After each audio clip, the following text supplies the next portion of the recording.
The grand hall of the crystalline palace sparkled with an otherworldly glow. Thousands of light crystals floated near the high ceiling, casting rainbow patterns across the gathered council members. Princess Azure stood before the 12 elder council members, her translucent blue skin shimmering with determination. She was tired of following the old ways, tired of being surrounded by predictable guards who thought in straight lines and perfect patterns. "I want humans as my personal security team," she announced, her voice clear and firm. The council chamber erupted in whispers. Elder Bright, the head of the council, leaned forward on his crystal throne. His aged face showed deep concern as he adjusted his ceremonial robe. "Princess, surely you jest," he said. "The crystalline guards have protected the royal family for 10,000 years. They are perfect in every way. Their minds are like flawless diamonds, pure, clear, and exact."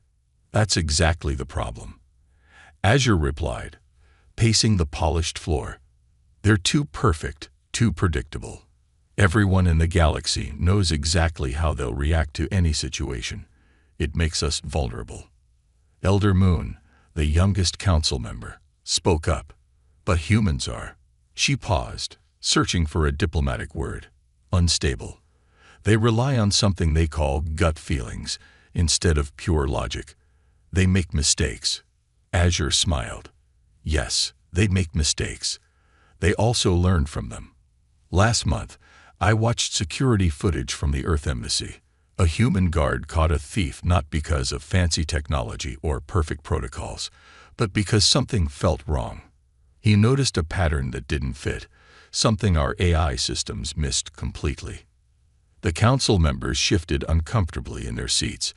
The idea of relying on feelings and instincts went against everything their society valued. "Besides," Azure continued, "humans are the only species in the known galaxy that turns their weaknesses into strengths.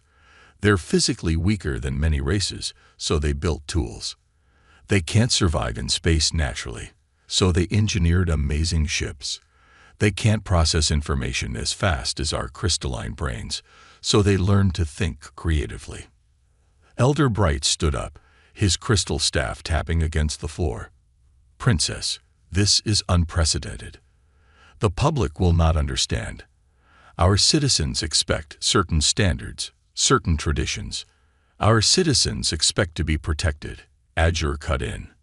"And right now, we're vulnerable precisely because we're so predictable. The recent attempts to breach palace security prove this. Our enemies know exactly how our guards will respond. They can plan for it." The council chamber fell silent. The recent security breaches were a sore point. 3 attempts in the past month alone, each getting closer to success than the last. "I've already contacted the Earth Embassy," Azure revealed, causing several council members to gasp. "They have a list of qualified candidates.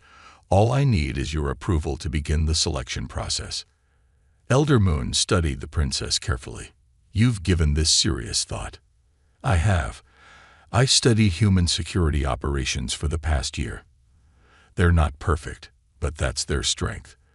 They think in ways our enemies can't predict. They see patterns we miss because we're too focused on perfection." Elder Bright sank back into his throne, looking suddenly tired. "The princess makes valid points," he admitted reluctantly. "Perhaps we have become too set in our ways." The council members looked at each other, having silent conversations through subtle changes in their crystal formations, a traditional way of sharing thoughts among their species. Finally, Elder Bright spoke again. "We will allow a trial period. You may select a human security team, but they must prove themselves before we make this arrangement permanent, and they must follow our basic protocols." Azure's skin sparkled with joy, the crystalline equivalent of a broad smile. "Thank you, Council. I promise you won't regret this decision." As she left the chamber, Azure couldn't help but feel excited. Change was coming to the crystalline empire. And for once, it wouldn't be perfectly planned out. Sometimes, she thought, the best things in life came from a little chaos. The council watched her leave, their faces showing varying degrees of concern and curiosity. None of them knew it yet, but this decision would change their empire forever, and possibly save it in the process. The Earth Embassy's meeting hall looked strangely plain compared to the crystal structures of the royal palace. Princess Azure sat behind a simple wooden table, watching as 20 human candidates filed into the room. Their footsteps echoed off the metal floors, so different from the silent grace of her own people. "Are you sure you want to conduct the interviews personally, Your Highness?" asked Elder Moon, who had been assigned to oversee the process. "It's not proper for royalty to know who will be protecting their life." Azure finished the sentence with a slight smile. "I think that's exactly what royalty should do." The first candidate stepped forward. Jack Stone stood straight, his military background obvious in his posture.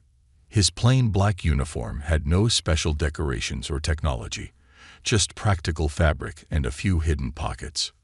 "Your record shows you broke protocol during the Mars colony crisis," Azure said, reading from a holographic display. "You disobeyed direct orders." "Yes, Your Highness," Jack replied without hesitation. "The protocol would have left civilians in danger. I found a better way." Elder Moon's skin clouded with disapproval, but Azure nodded thoughtfully. "Tell me about this better way." "Instead of evacuating up through the main shafts like procedure dictated, we used the maintenance tunnels. Less obvious, more escape routes. The attackers didn't expect it because it wasn't in any official protocol." Azure's skin sparkled with interest. This was exactly what she had been talking about to the council. Next came Maria Torres. She wore simple business attire and carried herself with quiet confidence. "You were involved in 15 diplomatic protection missions," Azure noted. "No casualties, but several unusual incidents." Maria smiled slightly. "I believe in preventing problems before they become emergencies. Sometimes that means doing unexpected things, like hosting a dance party during peace negotiations." Azure asked, reading from her notes. "The two arguing parties needed to see each other as people, not enemies. Dancing did what talking couldn't." The interviews continued.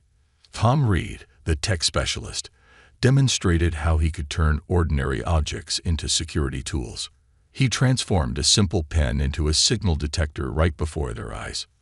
"Sometimes the best technology is the one nobody expects you to use," he explained, showing how the pen could detect hidden surveillance devices.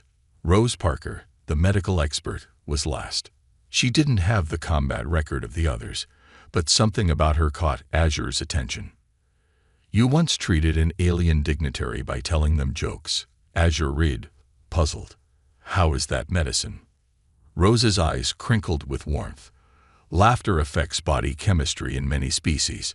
The dignitary's crystalline structure, similar to your people, actually, was too rigid from stress. Making them laugh helped their crystals realign naturally. Sometimes healing isn't just about following medical protocols." Elder Moon watched with growing concern as Azure selected all 4 humans for her team. "Your Highness, these humans, they all have records of breaking rules, of doing things differently. Surely that's a warning sign." Azure turned to her advisor. "No, Elder Moon. It's exactly why I chose them. Our enemies know all our rules. They study our protocols. But how can they plan against people who look at problems in completely new ways?" The 4 selected humans stood together, an unusual group by any standard. They didn't have the uniform perfection of crystalline guards. They didn't even match each other. But Azure saw something in them that her people had forgotten. The ability to adapt, to think differently, to surprise. "Welcome to my security team," she announced. "I know this is unusual for everyone, but I believe you're exactly what the Crystalline Empire needs right now." As they left the embassy, Elder Moon made one last attempt.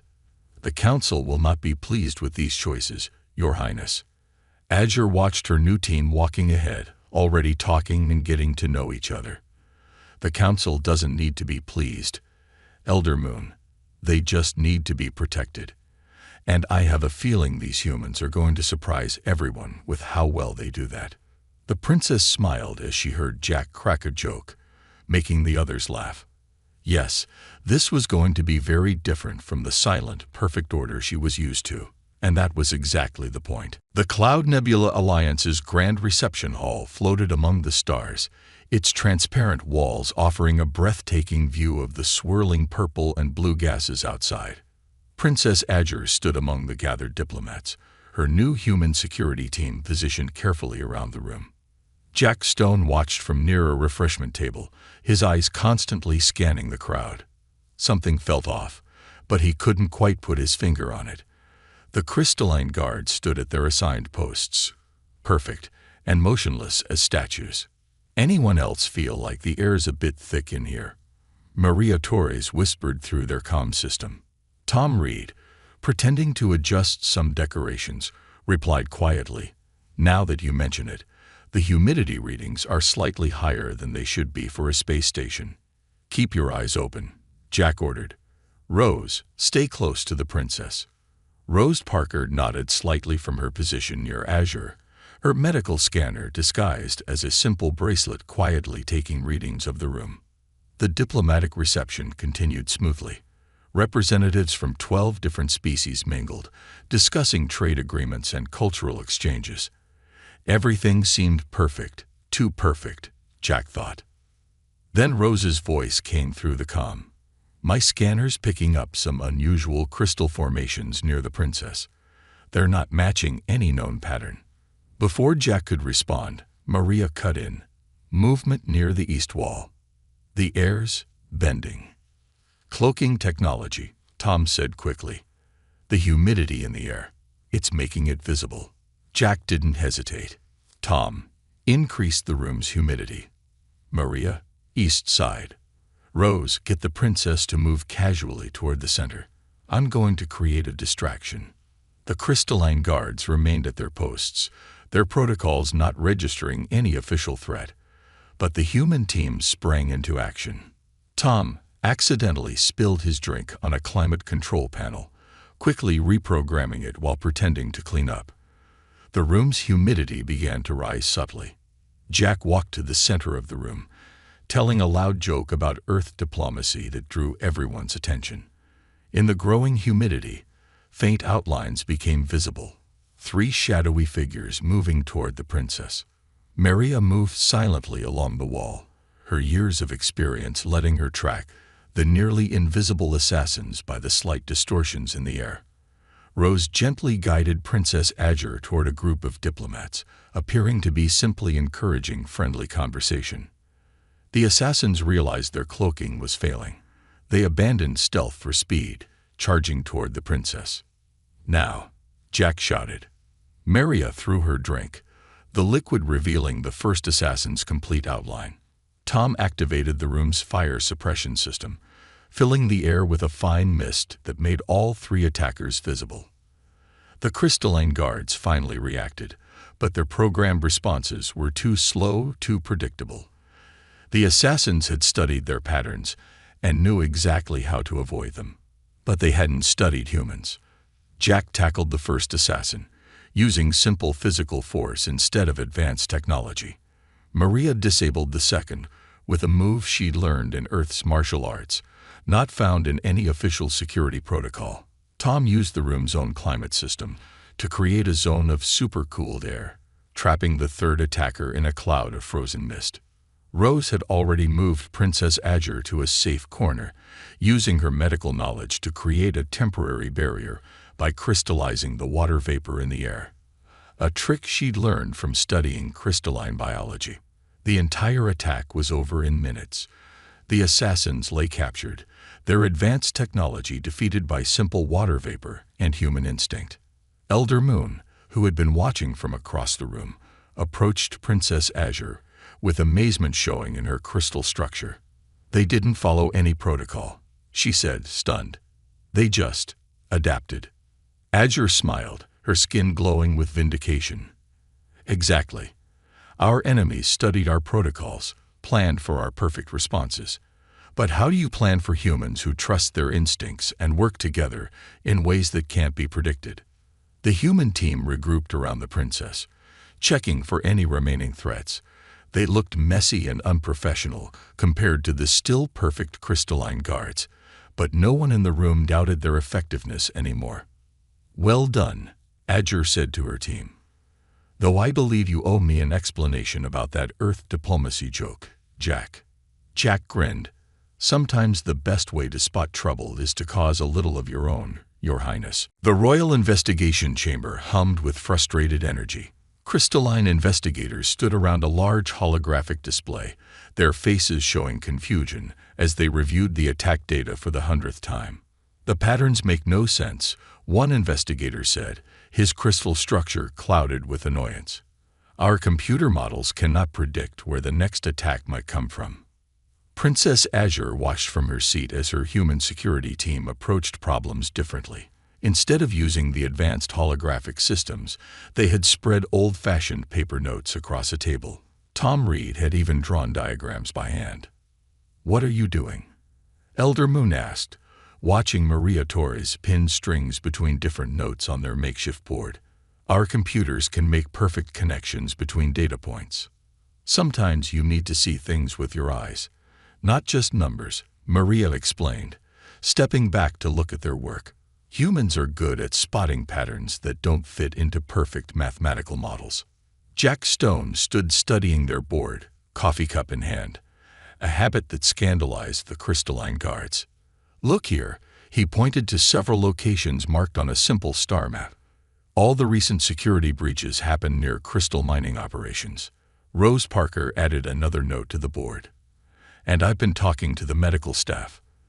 There's been an increase in crystal fatigue among workers in those areas." The crystalline investigators looked puzzled. "Why waste time talking to medical staff? This is a security investigation," one said. "Because everything connects," Rose explained patiently.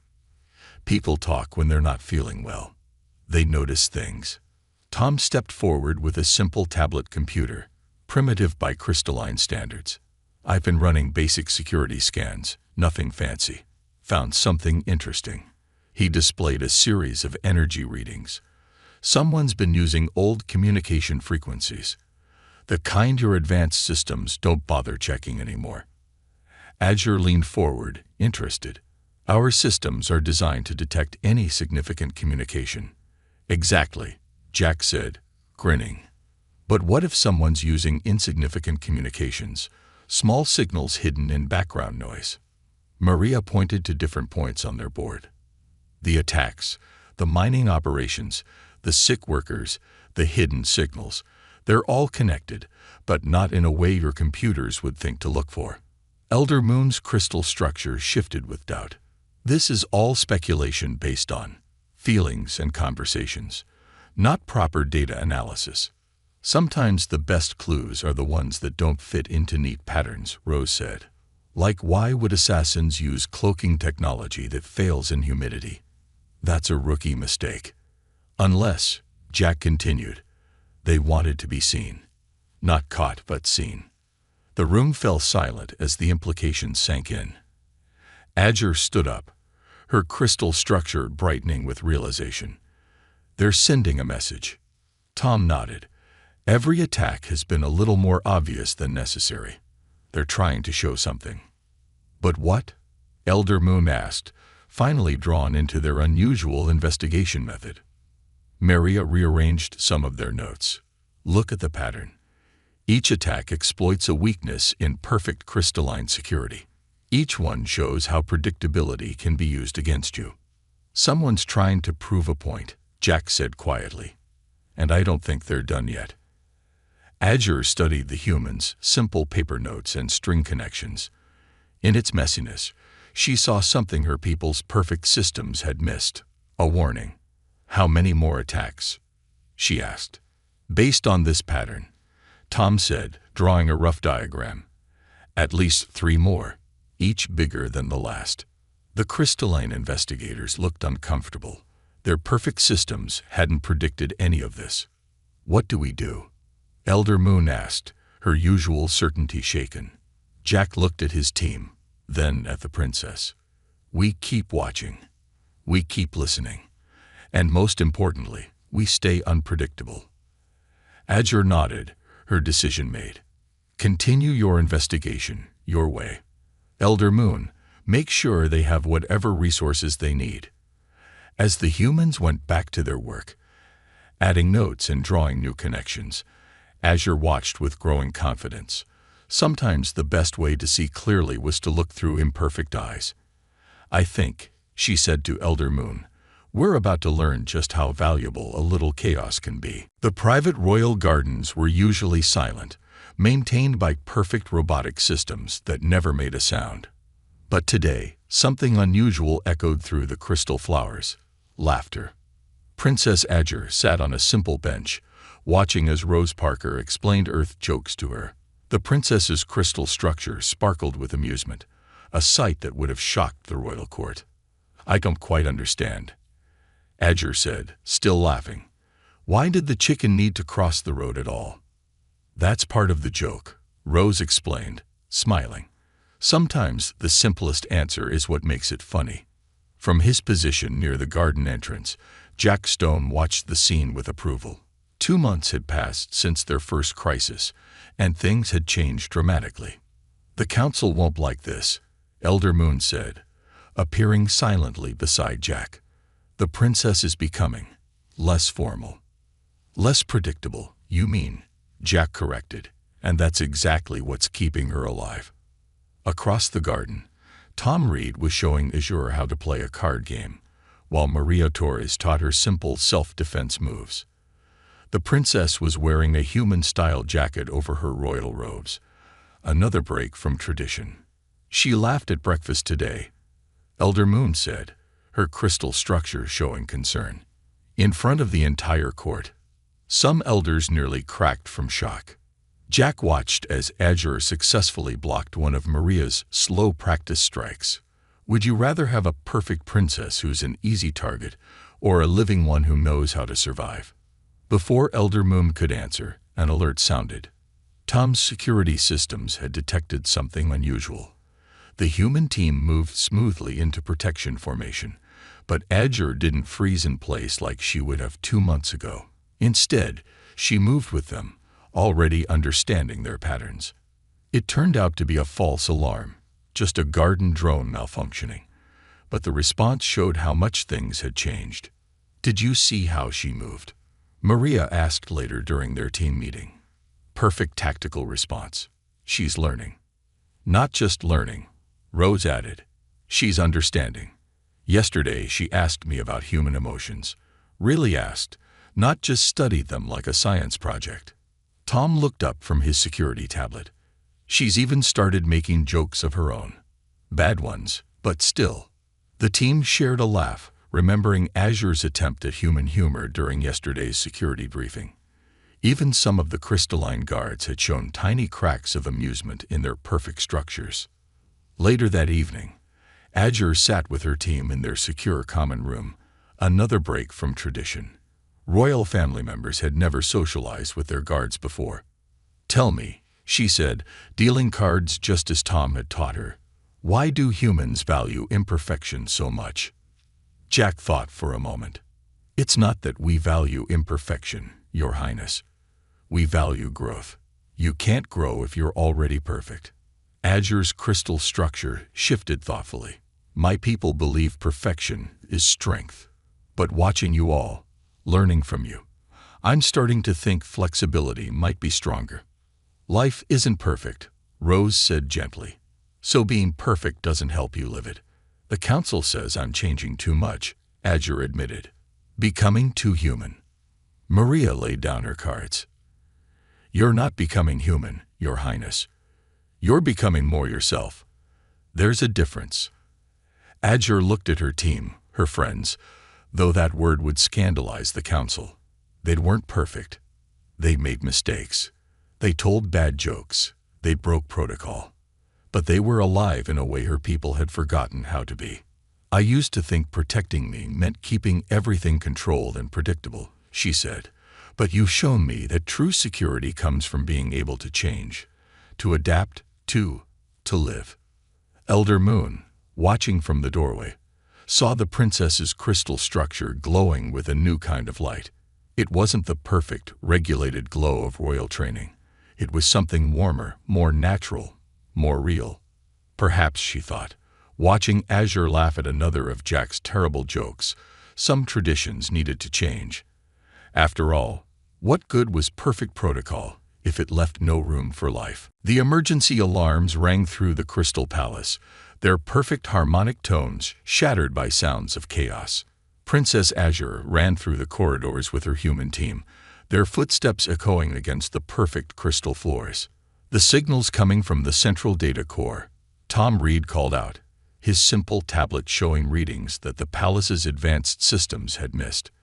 Someone's broadcasting on all the old frequencies at once. Jack Stone took point, leading them down lesser-used passages. Maria, what did your contacts say? All the mining colonies are reporting the same thing, Maria Torres replied, keeping pace. Crystal structures failing, but not naturally. Someone's been planning this for years. They reached the data core's entrance, where a group of crystalline guards stood frozen, their programming unable to handle the conflicting security protocols being broadcast. Rose Parker quickly scanned the guards. They're not damaged, just overwhelmed. Too many perfect protocols at once. Like a perfect system crashing under its own perfection. Azure said, understanding dawning in her crystal structure. This is what they've been trying to tell us. The massive doors to the data core slid open, revealing Elderbright himself standing at the main console. But he wasn't alone. Several other council members stood with him, their crystal structures glowing with unusual patterns. Elderbright. Azure stepped forward, shocked. You're behind the attacks. The old elder turned, his face showing not guilt, but determination. We had to show them, Your Highness. Show everyone what we've become, and what it's doing to us. The assassins, Jack said, pieces falling into place. They were never meant to succeed. Just to demonstrate how predictable our defenses had become, Elderbright nodded. Every pattern, every protocol, every perfect response, all known to our enemies. Maria moved closer to Azure. The mining colonies. Our people are dying. Another council member spoke up. Not physically, but spiritually. We've become so perfect, so rigid, we can't adapt anymore. Can't grow. Tom's tablet beeped urgently. They've disabled the main security grid.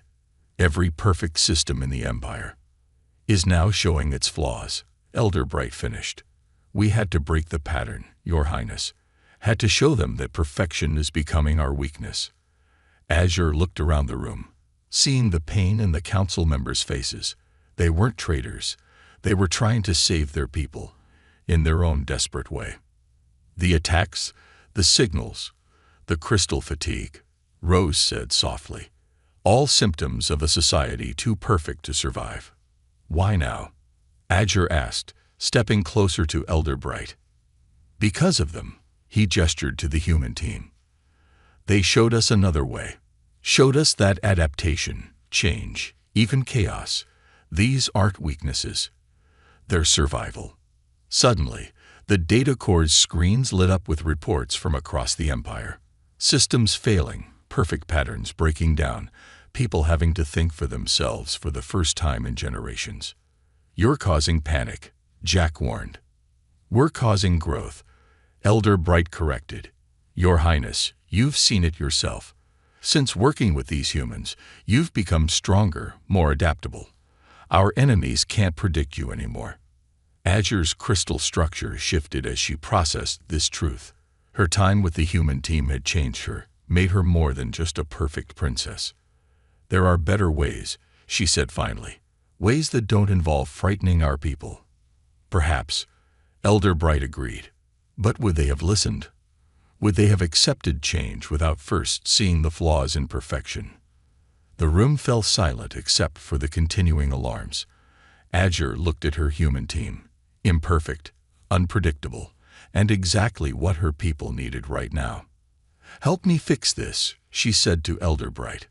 Not by going back to perfect protocols, but by finding a new way forward. Together. The old elder's crystal structure glowed with relief. That, Your Highness, is exactly what we hoped you would say. The real crisis wasn't the conspiracy, Azure realized.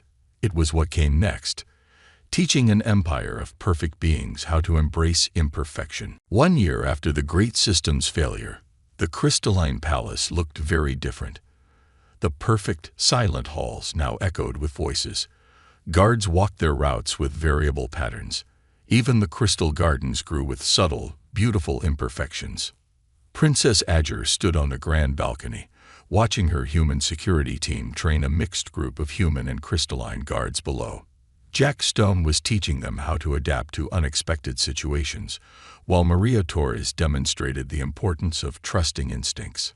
"The council meeting will begin soon, Your Highness," Elder Moon reminded her, approaching with notably less rigid movements than a year ago.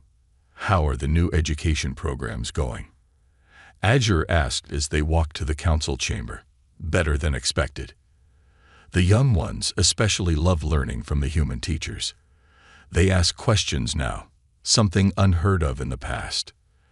They entered the council chamber, where Tom Reed was installing a mix of advanced crystal technology and simple human security measures. Rose Parker stood nearby, helping a group of crystal healers understand the benefits of combining traditional methods with new approaches. "Are you ready for your announcement, Your Highness?" Elder Bright asked. His crystal structure, once perfectly ordered, now showed beautiful, natural variations. Azure nodded, looking at the assembled council members and representatives from across the empire. Her human team took their positions around the room, not as guards, but as honored advisors. "My people," Azure began, her voice clear and strong. "A year ago, our empire faced its greatest crisis, not from outside enemies, but from our own pursuit of perfection." The crowd listened silently, their crystal structures shimmering with attention. "We thought being perfect made us strong. But perfection, we learned, is its own kind of weakness. It leaves no room for growth, for adaptation, for life itself." She gestured to her human team. "These humans taught us something valuable.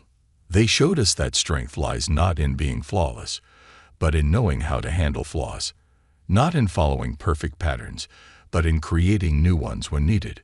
Tom activated a display showing the Empire's latest achievements. Crime rates had dropped since security patterns became unpredictable. Scientific discoveries had increased as researchers learned to embrace unconventional ideas. Even the crystal mines were thriving, with new growth patterns previously thought impossible. "Today," Azure continued, "I am announcing the creation of the Human Crystal Cooperation Initiative. We will expand our exchange programs, bringing more human advisors to help us remember the strength in imperfection, while sharing our own knowledge with Earth." Jack stepped forward, presenting the formal agreement.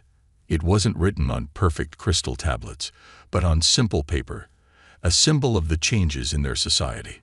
"But more than that," Azure said, her crystal structure glowing with pride, "we are changing our empire's fundamental law. No longer will we seek perfect order above all.